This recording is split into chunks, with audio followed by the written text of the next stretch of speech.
Honestly, that was really hard to watch live. Shannon, have you ever seen anything like that? I've seen a teammate get hit a fight in the locker room, Skip. But never on the we didn't get to see that. We didn't get to see that. Now, Skip, I don't know if you remember this, but when this happened, I text Steve. I said, Steve, pull something. I think it was the late 80s. He's your researcher. I said, pull this. The Kansas City and Oakland got into a brawl. And it was 1986. It was my freshman year in college. Now, Greg Townsend snatched the guy's helmet off. He didn't hit him with the helmet, but he did snatch it off, and it resulted, Skip, the 80s was a different game. He only got a one-game suspension. The fines range somewhere between $2,000 and $5,000. I can assure you, the cheapest fine in this situation is probably going to be upwards of $20K. Yep. But no, I haven't seen anybody snatch a helmet. And he was very lucky that he hit him with the back of the helmet, Skip, because if he hit him with the top of the helmet, where the most protection is, because, if you notice, Skip, you can bend the sides of the helmet because the most dangerous part of the brain is at the top. So you know what? They put the most protection there. He hits him at the top of his head with that helmet.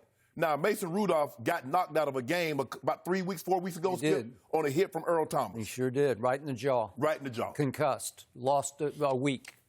The NFL has a nice guideline how they're going to treat this situation, Skip. Albert Haynesworth got 5 games for stepping on the head of Andre Gerard. I think it's Gerard. Okay. Go ahead. For the Dallas Cowboys. He got 5 games. And he didn't have his helmet on. He didn't have his helmet on. You snatch a guy's helmet off, and you take said helmet and hit the guy in the head, I believe at the bare minimum, he's gone for the rest of the season. Now, if it was me doling out the discipline, I'm going to give him 4 games. I'm going to bleed it into next year. Me too. Agreed. Because you know why, Skip? Punishment. You give him 4 or 6 games. I'm giving him 4 games. I'm giving him a total of 10. Okay. Because I want it to be severe and I want it to be harsh. Because punishment is not only for the perpetrator, it's also to prevent subsequent acts. I want anybody to think about doing this again. Man, you remember what Myles Garrett got for snatching the guy's helmet off and hitting him with it? He got 10 games. So I want the punishment to be so severe that a guy, that's not the move. A Ron Artest kind of penalty. Yes, right? yes. Because this is what the NFL's up against, Skip. Normally, sports, it only debate goes on sports shows. They're going to be talking about this on CNN. They will. They're going to be talking about this on regular news. And that's not what the NFL wants. So they have to send the stiffest, the harsh of penalties that they can possibly stand to let this not happen. Now, the other gentleman, 65, Owen Gobi. What was that? That's Bush League. You push the guy in the back. You're going to get a game for what? After he got bashed in the head, he shoves him down from behind. Skip, what? Skip, I still don't know what Myles Garrett was thinking. Okay, well, clearly he wasn't thinking. And and the way the Steelers' offensive linemen, I'm not surprised they acted like that. Now, Skip, I can't condone Pouncey kicking the guy. But him be acting and punching and doing what he did, that's normal because every offensive lineman in the NFL, no matter what they think of their quarterback, they're going to protect him at all costs. Skip, the guy throws the ball. Why was Myles Garrett so hell-bent on taking the quarterback to the ground with 8 seconds? Did he say something? Was something going on? Was something said that made him react the way he did? But I'll tell you what's going to happen, Skip, and I don't know if you remember this. Al Bubba Baker played with the Browns, and I don't know if he was the Browns. If I'm not mistaken, I think he still was because he later went to the Cardinals. He poked Ron Heller, who was an offensive tackle for the Eagles, in the eye.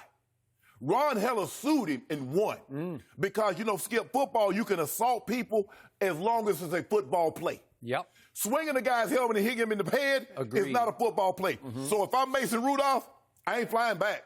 I'm telling Mike Thomas I ain't flying back. I said, I'm going to go on down to the Cleveland Police Department and I'm going to file a report. Myles Garrett, that direct deposit you normally get for a couple of weeks, that's coming to me. And if I'm not mistaken, I think Steve, my researcher guy, said his attorney, Mason Rudolph's attorney, tweeted something. We're in the process of gathering more. Yeah. Really? Yeah.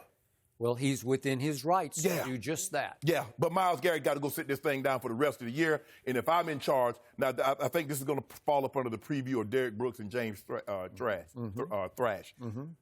6 games, I don't see a scenario, Skip, where he avoids the rest of the season. Would I be shocked if it bled into next year? No, I would not. This was assault with a deadly weapon. Yes. So my initial reaction was, in all my years of watching and covering pro football, I've never been so shocked and so shaken by anything I've ever seen on a football field than I was by that. Right.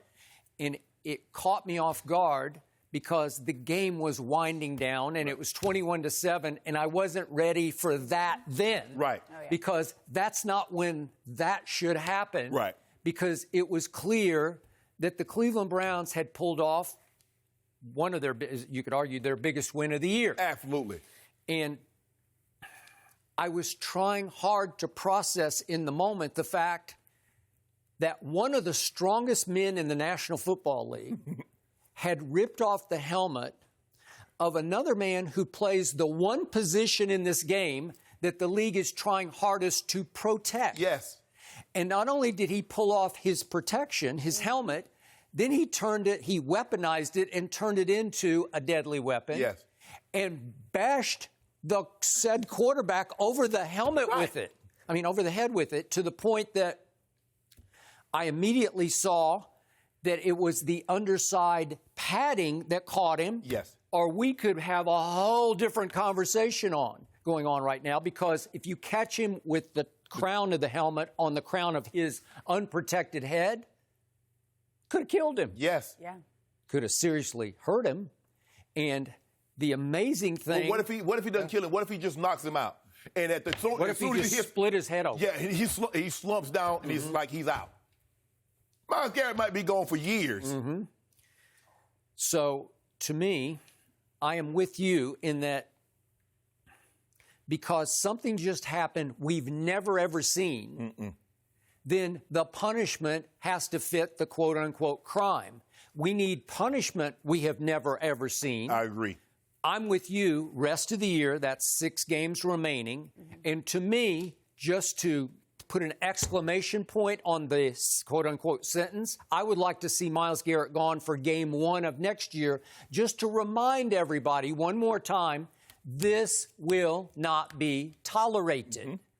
Now, let's get back to your question. What happened? How did this transpire? What detonated this?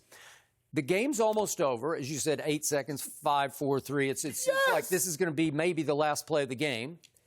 And Pittsburgh calls a screen pass on which they do not block Myles Garrett. Correct. One of the best pass rushers in pro football. So he is unabated to the quarterback. Right. And he doesn't foul him as in personal, like he didn't land his body weight on it. He didn't land his body, but it was a rub-it-in takedown. Right. And it went on excessively because he would not stop. Right. So the play is gone. The ball's gone, to the screen screen pass, and the play's going way down the field, and it took a while for the cameras to come back up. What? He's still on top of him, and he is just literally rubbing it in by kind of like rubbing his head in the ground. Right. And obviously, Mason Rudolph is going to react to that. Yeah. He got mad. And again, there were several stories out of Cleveland, and Freddie Kitchen said something after the game. Myles has his version of this that I will keep between the two of us.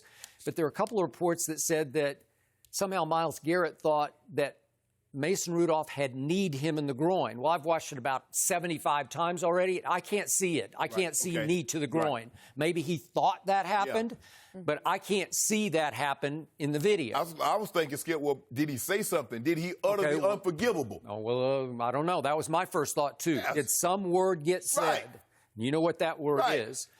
Or was it a personal shot about his mama? I don't know. Something really personal that flipped Myles Garrett's switch.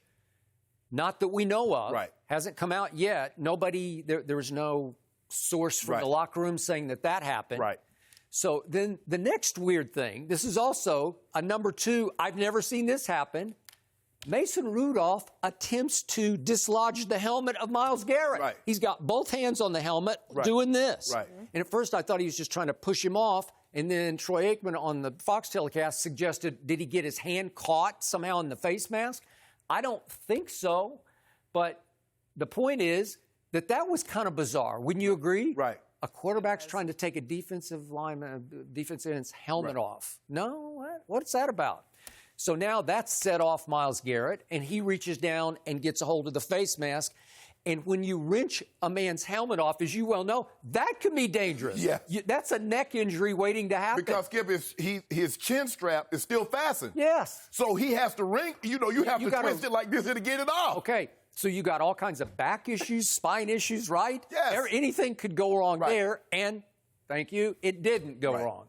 And the fact that Mason Rudolph was able to walk away from this is still irrelevant because he does seem like he's okay, but that's no excuse for everything that's about to transpire. Correct. So then Mason Rudolph said after the game, I will not be bullied. So now he goes after Myles Garrett, who's sort of backed into the end zone, and now comes the big swing with the helmet and the bash on top of the head with the underside of the helmet. Thank you for watching. You can subscribe here to get the latest from the show, and be sure to check out more of the best clips from Undisputed, or go watch a few other segments from our other shows on FS1.